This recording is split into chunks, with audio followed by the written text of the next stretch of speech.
E, Sebastião, eu pedi para você levantar, porque a gente vai contar uma novidade, né? Então, a gente vai agora, antes de mais nada, quero agradecer os discursos, as autoridades, pelas reflexões e mensagens importantes, marcando a abertura aqui da conferência.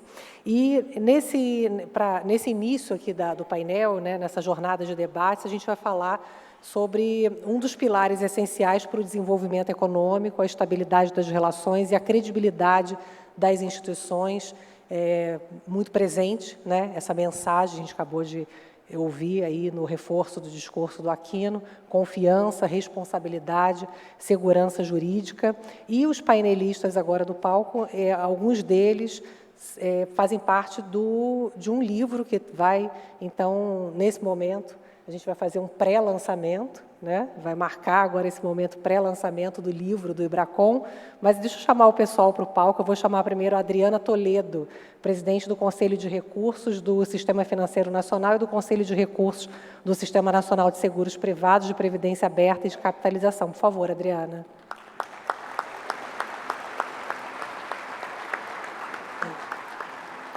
Chamo também Sérgio Varela Bruno, sócio da Lobo de Riso Advogados.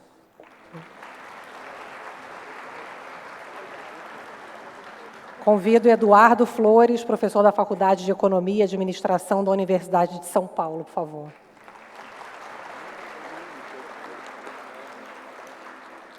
Convido nossa anfitriã aqui desse debate, Shirley Silva, diretora de Desenvolvimento Profissional do IBRACON.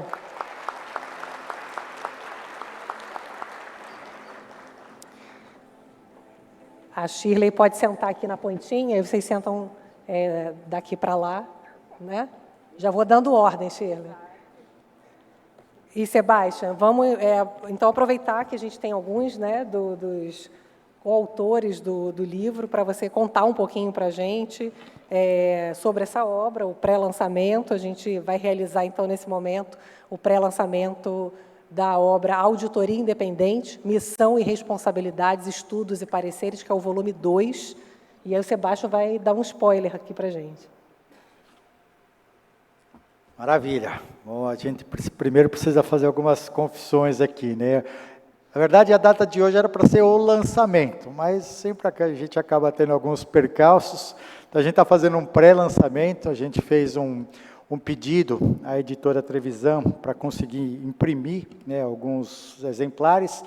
Ao mesmo tempo, a gente deve ter a versão finalizada digital. Então, o lançamento oficial vai ocorrer no dia 20 de junho, né, mas hoje a gente quis tomar o benefício da conferência e montar um painel especificamente, né, para falar da contextualização e construção do livro, né, do volume 2, o livro da Auditoria Independente, Missão e Responsabilidades.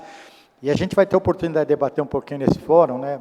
Quando o volume 1 foi construído e depois a ideia do volume 2, né, a ideia aqui sempre foi contextualizar, até conectado com o meu discurso inicial, de que quando a gente fala sobre um ecossistema de governança corporativa, a gente precisa ter ciência das responsabilidades de todos os agentes enquanto gatekeepers, né? Aquele momento, quando eu estava fazendo o discurso, eu estava lendo, mas quando a gente preparou, a gente pensou muito nisso, né? Um auditor independente, ele nunca vai fugir das suas atribuições e responsabilidades como gatekeeper, mas a gente precisa olhar genuinamente o papel de cada agente de governança nessa agenda coletiva, porque do contrário, como eu falei, não existe um mercado de capitais atrativo se a gente quiser apontar o dedo para um único elo, né, dessa cadeia de governança. Então, o livro volume 2 ficou espetacular, né? Aqui a gente tem 4 dos profissionais que contribuíram, né, na elaboração do livro. A gente ainda tem um capítulo também do Gui, aqui agradecendo também, Gui, e um capítulo escrito pelo ex-ministro do STF, o Aires Brito, que também era para estar aqui conosco, né, mas por uma questão médica, e aqui a gente tem que respeitar e agradecer, né, ao ministro Aires Brito, estava tudo confirmado para ele estar aqui conosco, mas há 2 semanas atrás a gente foi informado que por uma questão médica ele não conseguiria estar conosco aqui. Então, sem delongas, vamos abrir o painel aqui. Então, é um pré-lançamento, né? Aqui acho que a gente vai ter a oportunidade de cada um contar um pouquinho o que esteve de pano de fundo na elaboração desse volume, e a Shirley, com certeza, brilhantemente coordenará aí o painel de perguntas. Tá bom? Obrigado. Obrigada, Sebastião. Bom dia a todos e todas aqui presentes no teatro, mas também os que estão online participando. Então, prazer tê-los aqui. O Sebastião já fez os agradecimentos em nome de toda a diretoria, os profissionais do IBRACON, e os presidentes do IBRACON, mas também o Conselho de Administração do IBRACON. Mas aqui eu tenho um desafio muito grande, porque eu estou me sentindo como se eu estivesse numa manhã de autógrafos, né? Porque é uma sessão com os autores do nosso livro. Então, é um prazer tê-los aqui, é um prazer ter todos vocês aqui compondo esse painel. Então, eu tenho um desafio muito grande, porque eu não escrevi o livro e, obviamente, recebi ainda um spoiler do livro para efetuar a leitura, mas, obviamente, já é uma construção que nós estamos trabalhando há algum tempo com essa temática, então é uma construção que nós tivemos o grato prazer de contar com a contribuição e a colaboração desses profissionais e, obviamente, como o Sebastião comentou, do ex-ministro Aires Brito. Então, deixo aqui já os nossos agradecimentos e já passo a palavra. Cada um deles vai comentar um pouco sobre a sua visão da contribuição que foi dada ao nosso livro, e depois nós passaremos aqui para algumas perguntas e alguma discussão em relação a essa temática. Então, Ayrton, já passo para você aqui, para o palco, para você comentar um pouquinho da sua contribuição. Obrigada. Obrigado, Shirley. Vamos lá, serei breve, meus 5 minutos aqui. Em primeiro lugar, eu nunca imaginei que ia ser um diretor de fiscalização que ia falar tanto de punição de Polícia Federal. Então, esse é minha primeira preocupação, e meu capítulo no livro é acerca dessa temática da supervisão e o processo administrativo sancionador, como o Banco Central encara os auditores e como é que nós construímos o processo administrativo sancionador, né? Mas também um outro disclaimer: eu odeio punir. Eu odeio punir, mas a punição é consequência de um processo, né? Então, a gente trata no capítulo sobre transparência, como é que a gente garante a defesa, deixamos claramente lá fixada a nossa atuação técnica, diligente, independente, trazemos também temas atinentes à Lei 13.506, que é uma lei do processo administrativo sancionador. Outro ponto também, a resolução que é relevante, a resolução do Banco Central, número 131, de 2021, né? De 2021, diga-se de passagem, a gente está num processo também de revisão. Outra coisa, a gente aponta as principais os fatos relevantes, as principais infrações perpetradas e apuradas contra auditores independentes, que é inserção de informações falsas, incorretas em relatórios de auditoria, descumprimento das normas do sistema financeiro, do SPB e do sistema de consórcio, né?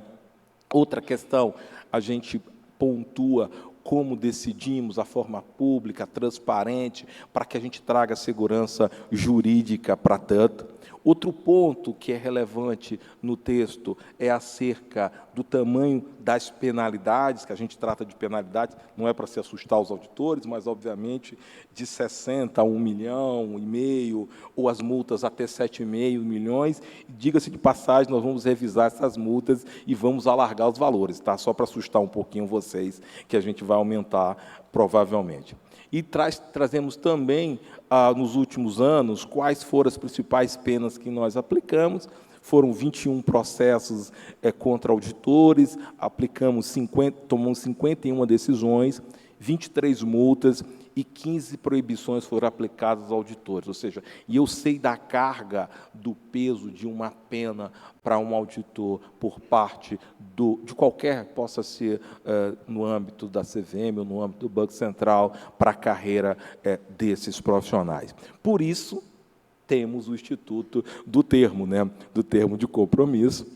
O termo de compromisso é uma possibilidade que a gente não precisa avançar para um processo administrativo sancionador e que passa pelo julgamento, pelo nosso julgamento. Eu acho que Não tivemos, por incrível que pareça, desde a edição da Lei 13.506, nenhum termo de compromisso com empresas de auditoria independentes, ou responsáveis técnicos. É um instrumento que poderia ser utilizado. E aí também trazemos alguns estudos do FMI, do Banco Mundial, que deixam claro, que indicam que regimes sancionadores robustos aumenta a conformidade técnica e reduz a simetria de informações do setor, no âmbito do setor financeiro.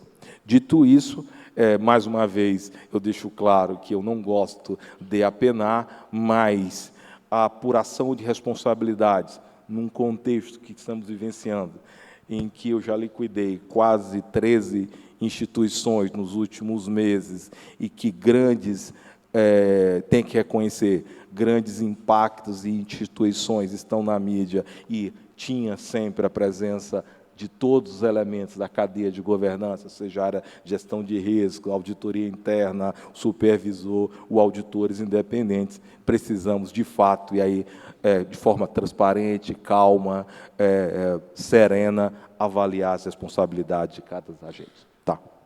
É isso, eu espero que vocês não fiquem aborridos ou chateados em fazer a leitura desse capítulo. Não, muito obrigada, Ailton. Eu acho que a gente fica só um pouquinho chateado com o aumento das multas, mas a inflação está aí, né? Talvez seja isso. Mas, obviamente, nós vamos ter um momento para um debate. Obviamente, a questão da supervisão regulatória, nós todos entendemos como crucial. Eu acho que é algo que é colocado à nossa profissão e é atinente à nossa profissão. Então, eu acho que todos os auditores, inclusive os profissionais mais novos, eles lidam, o nosso trabalho é exatamente, o IBRACON contribui muito com isso, para a percepção de que o regulador tem um papel muito importante nesse ecossistema, né? Nós temos um papel, como o Sebastião mencionou, mas os reguladores também. E aí eu já passo a palavra para a nossa querida Adriana. Adriana, podemos contar com você, falando um pouquinho sobre... Eu acho que está ligado. Senão... Oi, alô? Estão me ouvindo bem? Bom dia a todos. É uma honra estar aqui nesse evento. Eu quero agradecer ao Sebastião pelo convite, mais uma vez, poder contribuir de alguma maneira com o evento, com o fortalecimento desse mercado, né, de auditoria. Eu acho que é uma atividade que merece todo o nosso respeito, consideração, pelo trabalho brilhante que faz ao longo de todos esses anos, e o IBRACON realmente tem, aos 55 anos, né, comemorando esse ano, tem feito um trabalho maravilhoso, que eu tenho acompanhado. Acho que vai muito dessa instituição, a visão que a sociedade tem do trabalho da auditoria. Shirley, obrigada por organizar esse painel. Estou muito honrada de estar aqui, ao lado do diretor Ailton, professor Flores, meu colega conselheiro Sérgio Bruna, e é uma honra estar participando dessa obra coletiva, né, que fortalece esse trabalho, e acho que a divulgação é de extrema importância. Na primeira edição, foi um sucesso, né? Eu participei lá de um debate com o professor Trevisan, foi muito bacana lá em Brasília, e agora tive a oportunidade de escrever um pouquinho, um artigo em coautoria, não posso deixar de registrar, com o conselheiro Alexandre Evaristo, que está aqui, um grande professor, doutor e profundo conhecedor do assunto de contabilidade. Bom, sobre a minha participação, Shirley, no livro, eu até fiz aqui algumas anotações, porque eu não consigo guardar de maneira nenhuma alguns termos técnicos que vocês já sabem de cabeça e obviamente, nem mesmo os julgados, né? A gente, no Conselho, tem tido uma experiência bastante interessante, e desde que comecei a aprofundar-me nessa temática, porque não era, de fato, a minha expertise, tenho tido a colaboração do IBRACON, porque tivemos, inclusive, encontros técnicos oferecidos aos conselheiros. Tenho a honra de ter ao lado o Sérgio Bruna para nos ajudar também a entender, muitas vezes, os casos, e isso tem sido muito valioso. Mas a nossa experiência tem mostrado, nos julgamentos, que a legitimidade, essa confiança e a segurança jurídica de que tanto falamos, da necessidade importância disso nos julgamentos, passa pela proporcionalidade, né?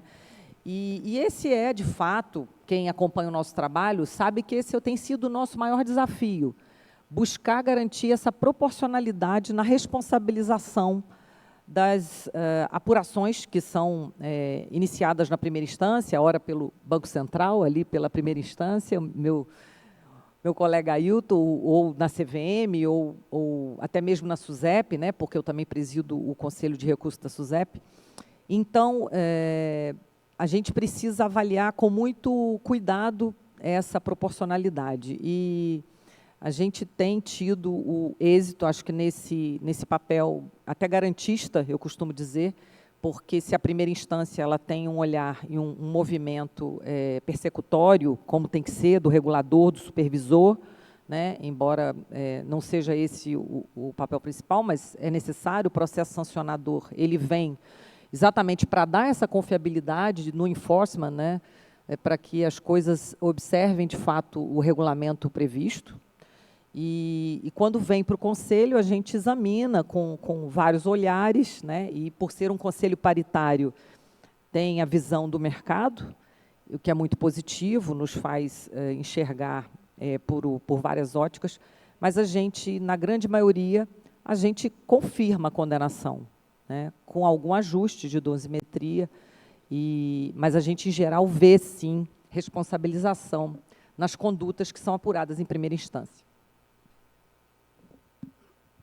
Então, vou comentar aqui rapidamente como é que a gente fez o nosso artigo, a parte chata, a parte técnica, falando das normas, foi papel do Alexandre, que não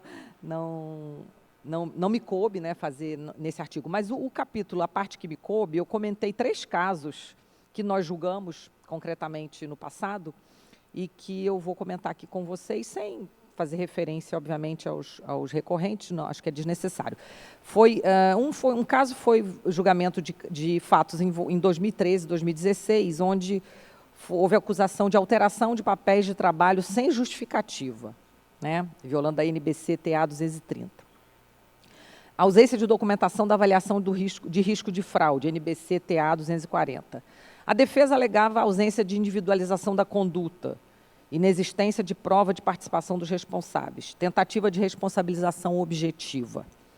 Isso sempre nos preocupa muito, a garantia, né, do devido processo legal, né? Então, nós examinamos a fundo as teses trazidas pela defesa, e, nesse caso, nós mantivemos a condenação, né? Obviamente, rejeitando a responsabilização automática, o processo sancionador ele não é binário, não é condena e não condena, não é assim, simplesmente. A gente examina as provas, a gente examina as teses levantadas, os vícios eventualmente ocorridos, né? E a gente, então, nesse caso, chegou à conclusão que havia, de fato, materialidade, embora a gente tenha entendido, nesse caso, que não podia haver a manutenção da penalidade, então nós fizemos uma redução na penalidade, nesse caso, para trazer mais proporcionalidade à dosimetria, exigindo culpa técnica específica no caso, né? Um outro caso de auditoria baseada em documento fornecido pela administradora, esse foi bem interessante, né, porque o auditor alegava, lidamos com os documentos que nos foram apresentados, que era possível, mas depois os documentos se revelaram falsos, né, continham dados falsos, e eles alegavam também a ausência de confirmação pela Selic, via Selic. Bom, a defesa disse que, alegaram, não tem dever de desconfiar sem indícios, né, confirmação externa era inviável nesse caso, o procedimento adotado seria razoável para a defesa. Para o CRSFN, o colegiado entendeu que havia materialidade, a penalidade, nesse caso, foi mantida, embora por maioria, e os elementos foram determinantes, que foram exatamente os red flags que a gente costuma apurar. A concentração quase total de ativos em títulos públicos, né, nessa análise, a impossibilidade de circularização tradicional, falhas na certificação digital do documento, o que nos deixou bastante implicados nesse caso, né, o Sérgio até nos ajudou nessa análise, e papéis de trabalho muito genéricos. Então, Obviamente que não há um dever geral de suspeita, mas é um dever reforçado diante, né, de sinais de risco. Aqui nós vimos como uma certa ingenuidade do auditor que fez esse trabalho. Então, o ceticismo, que é uma palavra que vocês usam muito, né, precisa ser muito rigoroso, precisa ser testado, comprovado várias vezes. Isso tem que estar nos autos. Se não tiver nos autos essa prova, nós não conseguimos detectar que efetivamente houve essa preocupação do trabalho do auditor.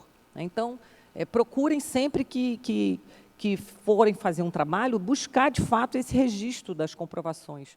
Então, a gente precisa desse nível de informação para julgar com essa certeza. E um terceiro caso que eu comentei no artigo é a auditoria baseada em documentos fraudulentos, né, impossibilidade de confirmação, também externa, ausência de comprovação de procedimentos alternativos. Esse caso também foi bastante discutido por nós. O auditor, obviamente, não deve presumir fraude, né, mas a atuação tem que estar dentro da asseguração razoável. A gente sabe que razoabilidade não é certeza absoluta, mas essa razoabilidade precisa, como eu disse, ter indícios claros no processo, né? Então, as falhas identificadas nesse caso, inexistência de evidência de testes alternativos, papéis de trabalhos insuficientes, dependência de documentos da administradora, né? O auditor não foi punido diretamente pela fraude, foi punido por não cumprir o padrão mínimo técnico. Então, a gente aqui busca sempre avaliar a responsabilidade com a proporcionalidade do mínimo de exigível da conduta, né? Então, são esses 3 casos que eu aproveitei para abordar no artigo, exatamente para trazer luz um pouco de como a gente faz essa análise, e entendo que essa busca pela proporcionalidade da responsabilização, ela tem trazido segurança, né? Obviamente é um colegiado paritário, nem sempre as decisões são unânimes, mas discutimos com muita profundidade esses temas, com muita preocupação, porque nós acreditamos e torcemos para que cada vez mais o trabalho de auditoria independente seja feito com muita segurança, com muita profundidade, com muito ceticismo, para que a gente possa evitar as fraudes, como o diretor Ailton falou há pouco. Se é caro contratar um bom serviço de auditoria, é muito mais caro a gente ter que se safar das fraudes, né? Ter que apurar e depois ter que reverter isso. Então, eu, como presidente hoje do Conselho de Recursos do Sistema Financeiro, faço votos que a atividade da auditoria independente busque se fortalecer cada vez mais, trabalhe com muito compliance, com muita governança, para que uma atitude isolada, de um comportamento de um profissional isolado, não permita contaminar essa confiança que o mercado tem no trabalho de vocês, né? Porque nós, do lado do regulador, do supervisor, porque me considero como segunda instância do sistema de supervisão, entendo que somos um pequeno braço, né, de extensão desse trabalho do supervisor, e nós precisamos da confiança que a auditoria independente traz para complementar esse trabalho. Então, era isso que eu gostaria de comentar. Muito obrigada. Obrigada, Adriana. Excelente os seus pontos, especialmente porque a Adriana nos trouxe casos reais, né, casos práticos, né, nada muito diferente do que a gente vê no nosso dia a dia com relação à necessidade do ceticismo profissional. E agora convido o meu caro colega também, vice-coordenador técnico também do CVPS, o professor Eduardo Flores, que também contribuiu com essa segunda edição do nosso livro. Edu, para você.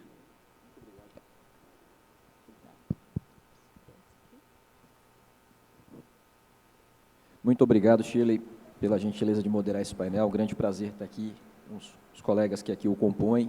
Agradecer ao Ibracom pelo convite, em especial.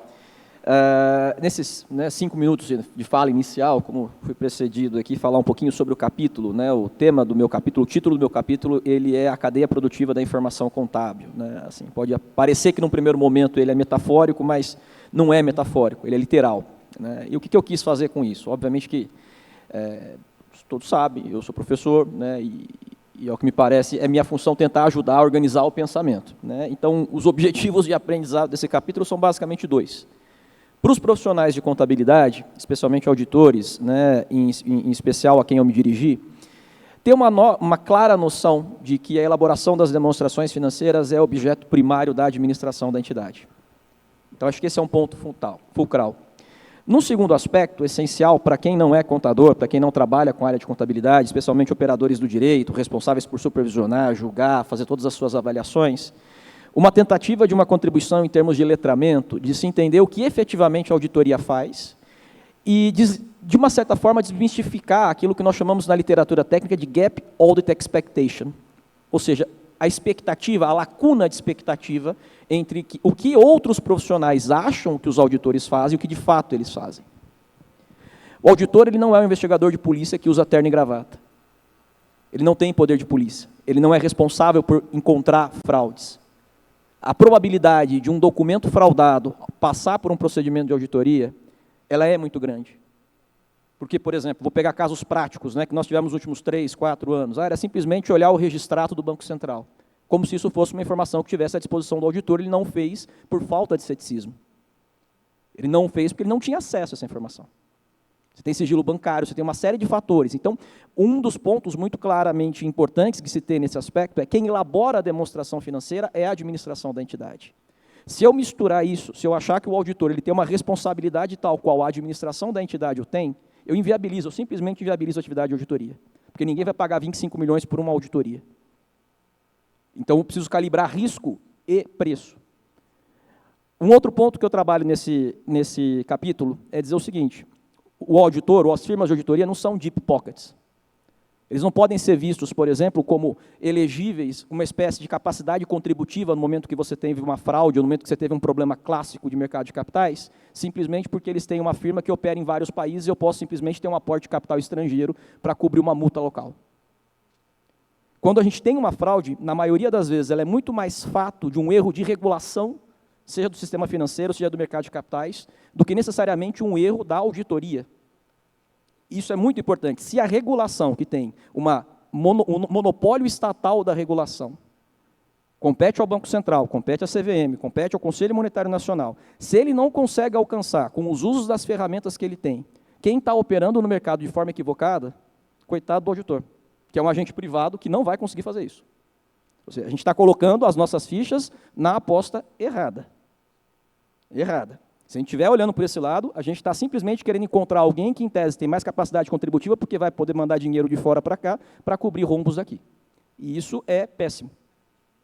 Isso é péssimo, porque, no final das contas, a gente não está contribuindo para a construção de um sistema financeiro rígido, robusto, para lidar com a poupança pública de forma responsável. A gente simplesmente está querendo encontrar um bode expiatório, né? Então, acho que a finalidade do capítulo ela passa muito por isso.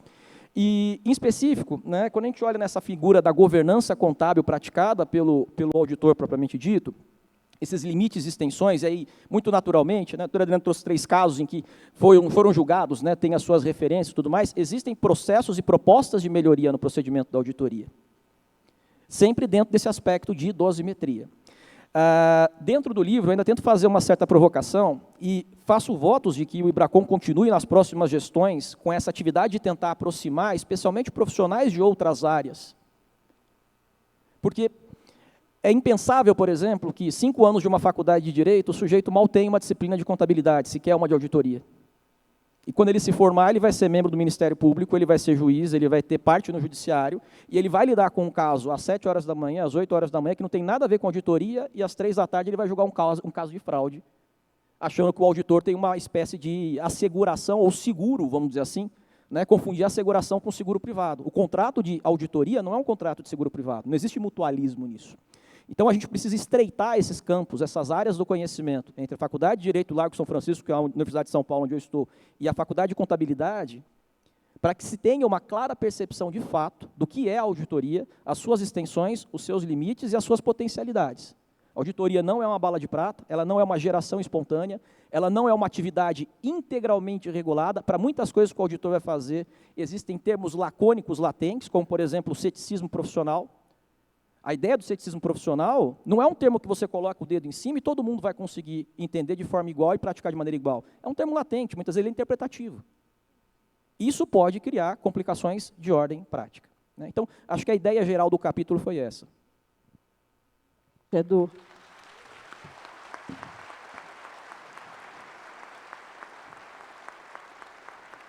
Muito obrigada. E é excelente a sua colocação de que nós, auditores, nós provemos assurance e não insurance, né, que em inglês significa seguro, né, segurança, enfim. Mas, obviamente, somos gatekeepers. Eu acho que isso é algo que a gente admite, né, é algo que a gente tem, assim, contra a percepção geral, não há por que negar, não é? E, para isso, eu já convido aqui o nosso querido doutor Sérgio Brunner, né? E a gente interage, Edu, com advogados. Por exemplo, o doutor Sérgio Brunner, hoje, eu entendo que é um dos advogados que mais conhece de auditoria no mercado brasileiro. Eu acho que todos nós já tivemos o prazer de ter o Sérgio conosco, e eu acho que de tanto conviver com auditores, com processos de auditores, com firmas de auditoria, o Sérgio, acho que tem um espaço aqui que é notável na nossa profissão. Sérgio, obrigada por toda a sua contribuição e, mais uma vez, obrigada pela contribuição, inclusive com a abertura do nosso livro. Por favor, Sérgio. Obrigado. Bondade sua. Enfim, eu tenho tanto para falar desse livro, pelo menos gostaria de falar muitas coisas, para que os nossos amigos não durmam, eu vou tentar ficar no tempo. Em primeiro lugar, eu quero agradecer ao IBRACON, é a segunda vez que o IBRACON me honra com o convite de participar dessa publicação. Na primeira vez eu dei a ideia, desta vez não dei, ela veio a mim. E acho que isso é sinal que deu certo a primeira iniciativa, né, e fico satisfeito de ver isso. E naquela ocasião como nessa, quer dizer, eu dividi o trabalho de carregar o caixão da organização com o Marco Aurélio Fuchida, que merece aqui todos os nossos agradecimentos, né? E escrevi uma apresentação em que eu tento provocar o leitor a ir nos artigos. Então, eu ligo uma coisa a outra, faço uma apresentação dos principais temas e nessa oportunidade fiquei muito feliz com as coisas se encaixando assim, até de um modo espontâneo. Eu preciso dizer que esse livro, embora possa ser lido por, enfim, qualquer espécie de pessoa interessada no tema, é mais voltado ao mundo jurídico, porque o grande risco de auditoria, a gente sabe que é o risco das demonstrações financeiras conterem uma distorção relevante não detectada, né? Mas risco mesmo é que os advogados, juízes, promotores, acham que sabem o que é auditoria independente, e não sabem. E partem de uma pré-concepção irreal, é uma ficção. Se nós formos na legislação, né, ele fala em legislação do ponto de vista material, editada pelo Congresso Nacional, e fomos pegar artigos de lei que falam de auditoria e de responsabilidade de auditores, não vamos encher 2 páginas. É muito pouco. E a maior parte das informações do regramento está num tipo de norma que o advogado não consulta, o juiz não consulta. Então, o grande desafio é contar para essas pessoas o que é auditoria, para que quem está encarregado de aplicar o direito e, eventualmente, sanções, eventualmente, alocar responsabilidades, possa saber o que está fazendo quando aplica as regras, quando faz julgamentos, né? Então, eu acho que é muito oportuno o tema desse nosso painel, né? Confiança, responsabilidade, segurança jurídica, porque uma coisa não anda sem a outra, né? As 3 coisas estão muito conectadas, né? A confiança é o vetor do trabalho do auditor, né? O auditor trabalha para aumentar a confiança que merecem as demonstrações financeiras das entidades. Mas esse objetivo, né, é um objetivo irrealizável. Buscar a confiança absoluta é algo que as próprias regras reconhecem que é impossível de exigir do auditor, mas nem por isso a gente deve deixar de perseguir o objetivo, tá? Confiança é a base de todas as trocas econômicas. Pouca gente se dá conta disso, mas quando a gente entra num posto de gasolina para comprar um chiclete, eu confio que eu vou pagar e o atendente vai me entregar o produto que eu comprei. Ele confia que eu posso pegar o produto na gôndola e não vou sair correndo com ele. Eu vou pagar. Se não houver confiança, as trocas não acontecem, a economia não anda. Então, esse é um vetor muito importante do trabalho.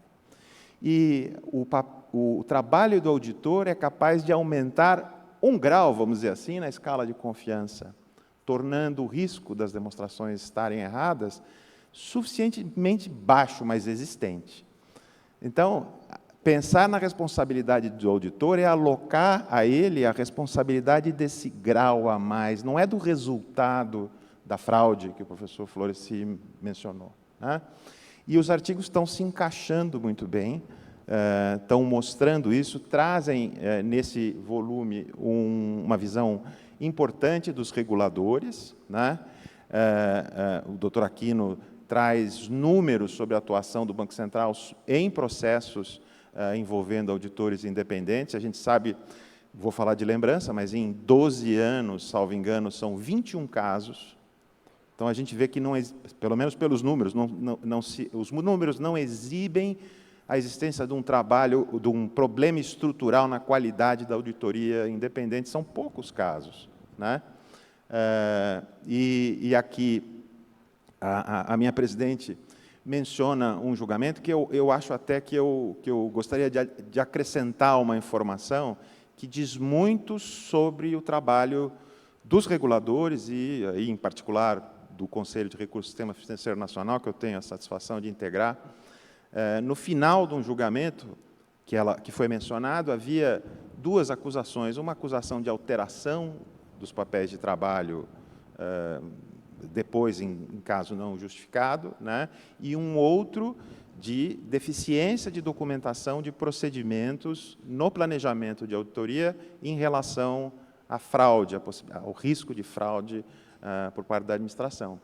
E nesses 2 julgamentos, a primeira acusação de alteração dos trabalhos de auditoria foi rejeitada, então a firma foi absolvida nessa parte. E a segunda acusação foi mantida, então houve aí um apenamento com uma redução de multa. E uma coisa que essas coisas são difíceis de esquecer, o advogado que representava essa firma de auditoria, evidentemente, a gente, quando advoga, a gente quer ganhar tudo, não quer ganhar só metade. Mas ele disse o seguinte, ele disse assim, olha, depois que acabou o julgamento, ele pediu a palavra e falou assim, olha, eu preciso aqui registrar que um dos direitos do acusado é se sentir julgado, não necessariamente ser atendido, mas se sentir julgado. E eu gostaria de registrar aqui que a minha cliente sai desse julgamento perfeitamente satisfeita nesse direito de ter sido julgada, de ter os seus argumentos levados em consideração e os fatos todos levados na balança, vamos dizer assim, da justiça para a decisão. Enfim, fico por aqui para não... Já estourei o tempo, para não estourar mais ainda. Muito obrigado. Obrigada, Sérgio. Mas eu acho que o Sérgio fala com propriedade, né, sobre, até pela convivência contínua que ele tem com o nosso instituto, com o IBRACON, então ele, de fato, tem esse espaço aí, mas fala com muita propriedade. Mas agora nós temos que passar para o debate. Não é? Então, agora a gente vai aqui para algumas perguntinhas para os nossos queridos autores, né? Eles são autores antes de tudo. Mas eu queria aqui já começar com você, doutor Ailton. Veja bem, você... ele comentou que nós teremos um aumento de multas, então a gente não vai deixar aqui. Vamos começar com ele, né? Bom, nós ouvimos aqui, o Sérgio comentou da confiança, né? O presidente Joaquim também colocou a palavra confiança, né? O nosso presidente Sebastião, então todos colocam muito confiança, né? O auditor, ele trabalha, né, a atividade do auditor, ela está ali muito associada a passar confiança, credibilidade. Mas o presidente Joaquim, ele comentou, olha, a confiança também depende da qualidade das informações, né? Ela depende da qualidade das informações financeiras, ela depende da qualidade das informações recebidas. A pergunta que fica aqui para você, Ailton, bom, você fala muito no livro, você destaca a atuação diligente dos auditores, que isso é um fator relevante para a efetividade da supervisão prudencial. A pergunta é, como o Banco Central enxerga essa complementariedade entre a supervisão regulatória, né, importante, e a auditoria independente? Porque eu acho que são duas frentes de ação, né, deveriam estar, ou se somam, mas eu queria ter esse seu olhar aí sobre essa importante questão para a gente.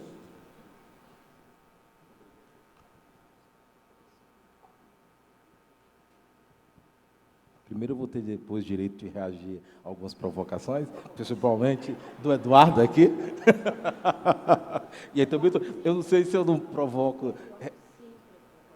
se eu reajo na condição de contador, advogado ou de supervisor bancário, tá? Tá, então é sempre divertido. Eu não tenho dúvida, assim, a teoria é muito clara, a primeira linha de defesa, a segunda linha de defesa, a terceira linha de defesa, o auditor é independente, o supervisor.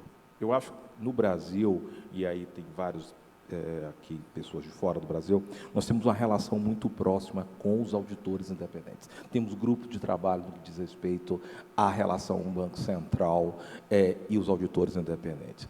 Nós apoiamos muito esse diálogo franco, direto, porque quando eu brinquei ali, grandes poderes, grandes responsabilidades.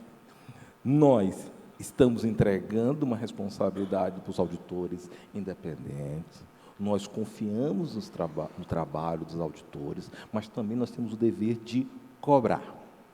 E o que eu tenho aqui, como o Eduardo colocou, é vago, ceticismo, mas a gente na Faculdade de Direito e Auditoria, a gente sempre aprendeu essa questão do ceticismo, tem um elemento central do ceticismo. Eu espero do auditor um elemento central, que é o rigor técnico, a independência e a qualidade, vou chamar qualidade do trabalho.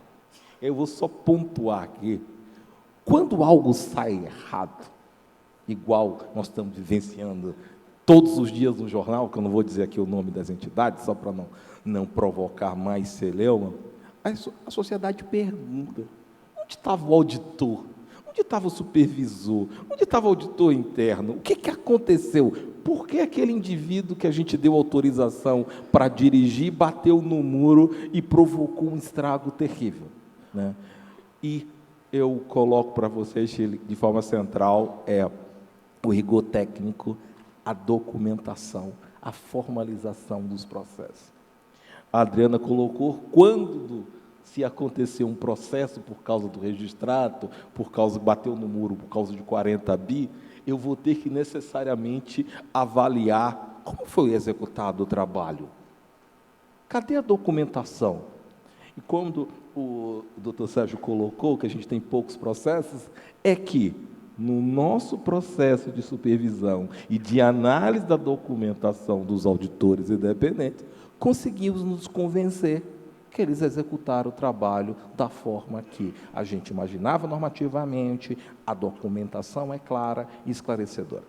E uma outra coisa, quando alguém bate no muro, igual aconteceu, é por dever de ofício legal, eu preciso apurar responsabilidades.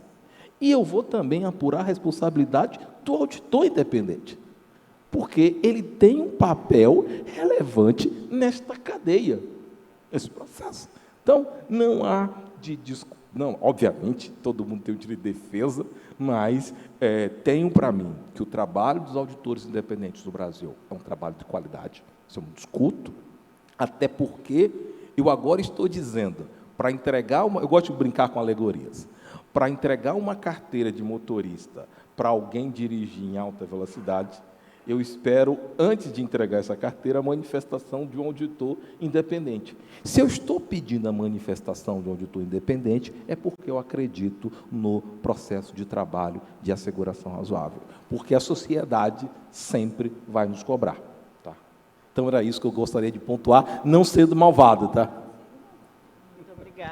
Muito obrigada. E aqui já ficar registrado, de fato, que nós temos, obviamente, também o IBRACON trabalha muito em conjunto e já deixando aqui registrado os nossos agradecimentos a todos os grupos de trabalho, todas as frentes que nós levamos ao Banco Central e como isso é recepcionado e bem recepcionado por você e por toda a equipe do Banco Central.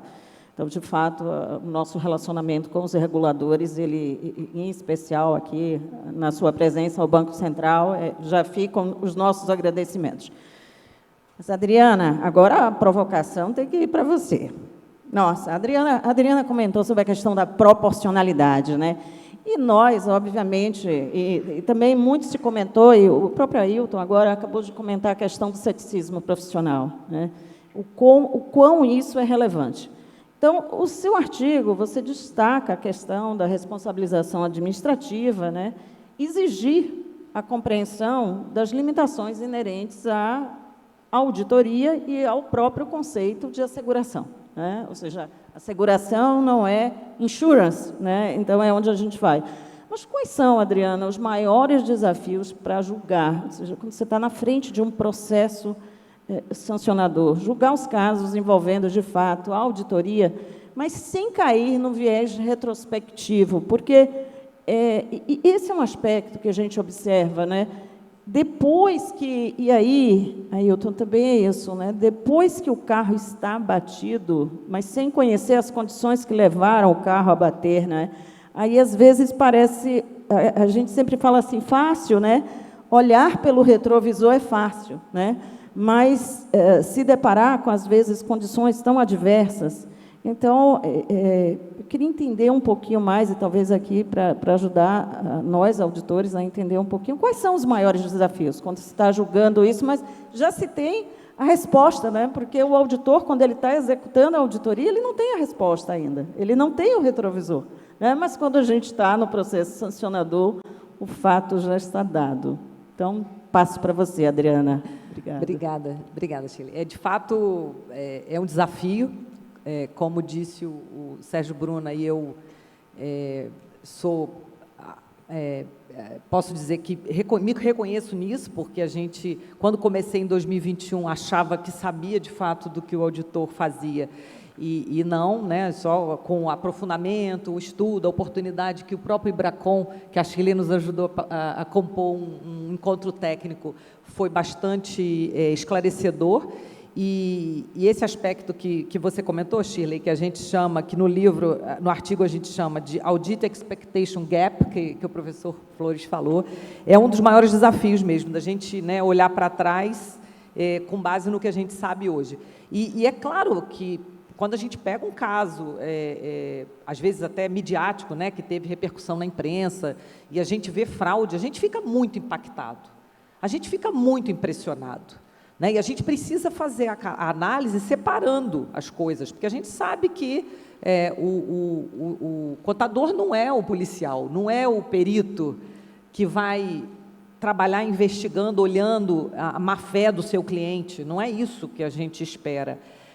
Mas a gente busca, Shirley, no julgamento, o processo sancionador, a gente tem uma percepção muito clara de que a gente precisa observar a garantia processual. Tem que estar nos autos, né? O que a gente percebe, muitas vezes, é que o auditor, e às vezes muitos auditores, é até curioso, porque são recorrentes que muito frequentemente comparecem para conversar conosco, tal a demonstração de lisura, de boa-fé com que agiram, né? Vão lá, colocam, dão a cara a tapa, costumam ir. Não é comum isso, não é comum. Mas os auditores vão com muita frequência lá. Eu acho até curioso. E isso nos sensibiliza, né? Mas a gente precisa julgar com o que está nos autos. Nós fazemos o papel de juiz, como é no judiciário. O que não está nos autos não está no mundo. Então, procurem demonstrar, né? Um desses casos que eu comento no artigo é exatamente isso. A defesa dizia, mas a gente fez, mas não está provado que você fez. Se não está provado, para nós vai valer o que a representação traz. Precisa estar muito claro, né? O trabalho de vocês é excepcional no rigor técnico, na confiança, porque a sociedade confia, o regulador confia em você, confia no trabalho do auditor.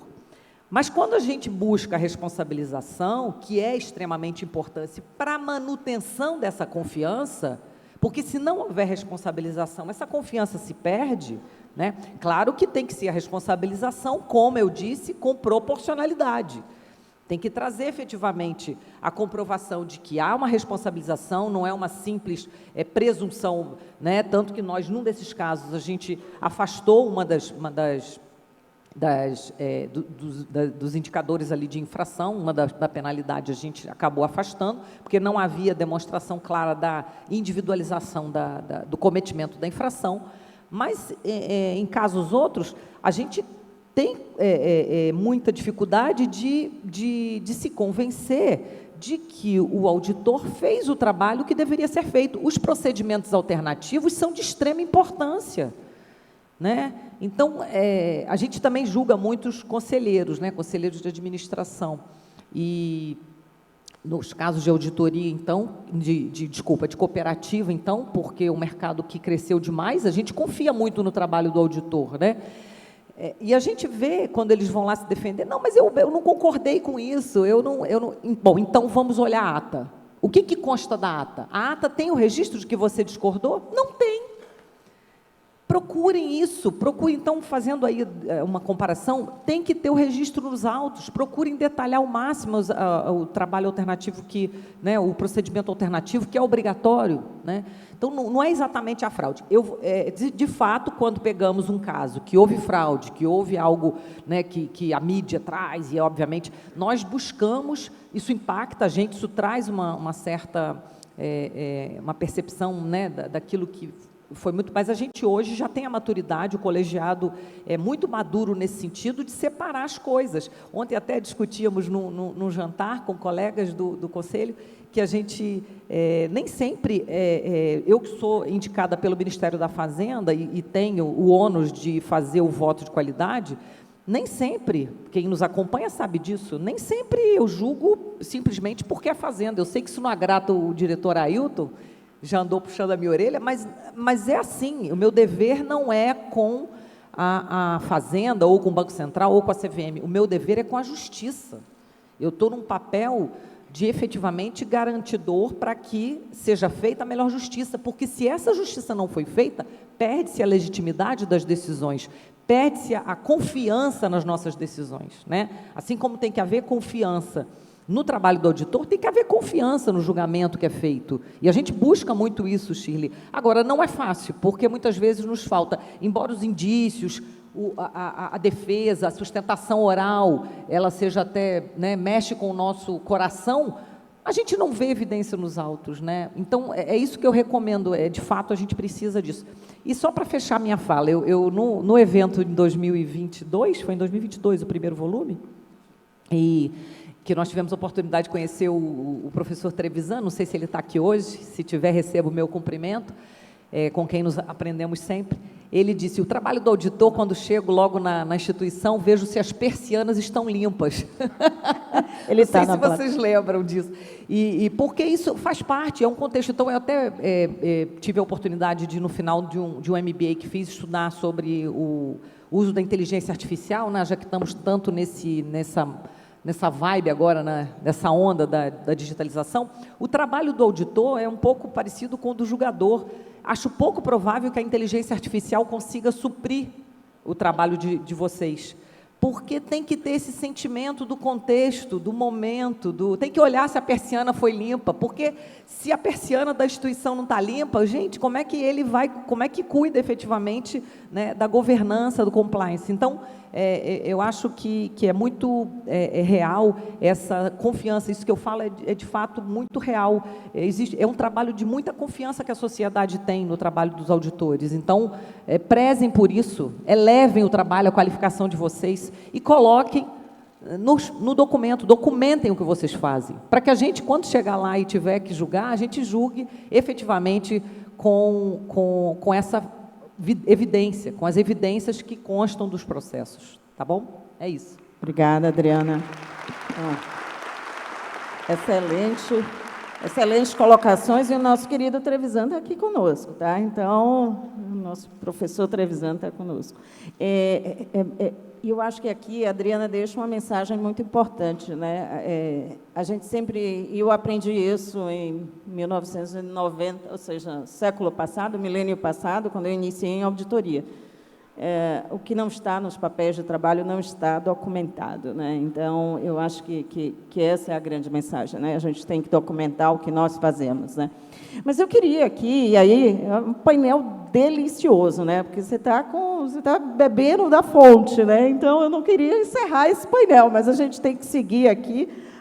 O time aqui já está sinalizando que a gente já está avançando um pouquinho do horário, mas eu queria pedir aqui ao Sérgio e ao Edu, que se vocês pudessem deixar, obviamente, nós temos aqui auditores em diferentes fases, em diferentes estágios da carreira, né? E principalmente para os mais novos, mas se vocês pudessem deixar uma mensagem, né? O que fazer nos próximos 5 anos, né? A gente tem muitos desafios, a gente tem uma mensagem muito clara que o mercado, os nossos reguladores têm colocado, a sociedade como um todo tem colocado. O auditor é gatekeeper. Ok, isso está dado. A Adriana comentou, mas a inteligência artificial não vai substituir o auditor. Mas isso se coloca também como um desafio, né?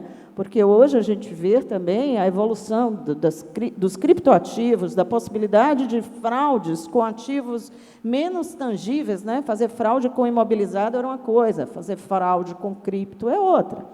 Então, qual seria a mensagem de vocês?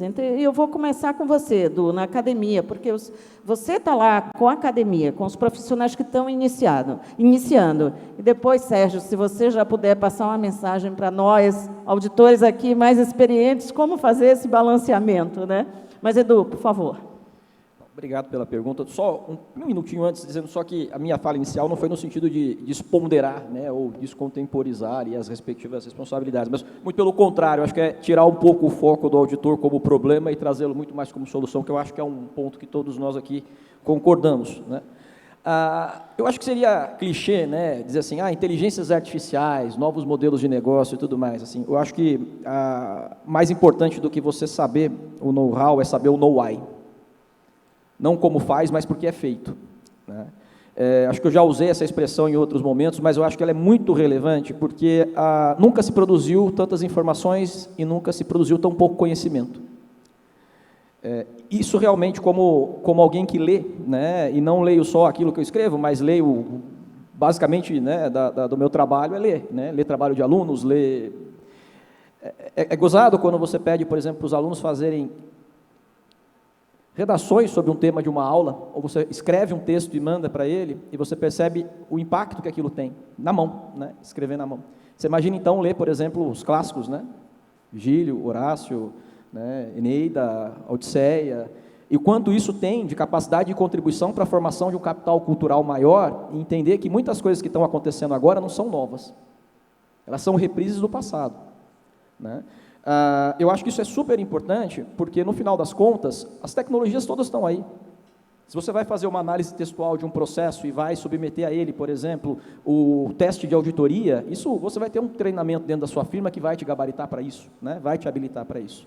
Agora, ter uma compreensão de mundo mais alargada, mais adensada, ter uma capacidade de olhar para o mundo à sua volta, para as relações sociológicas, antropológicas que se dão, entender que a contabilidade segue a economia, e que a economia segue a sociedade, logo a contabilidade segue a sociedade, e aquilo que é relevante para a sociedade vai ser relevante para a contabilidade também, é algo que vai, no final do dia, saber muitas vezes, ou te dar a possibilidade, muitas vezes, de dizer o seguinte: eu não vou fazer isso porque eticamente não é correto, não é a ética da terceira pessoa, não faço porque não querem que eu faça, é a ética da primeira pessoa, eu não faço porque eu não devo fazer.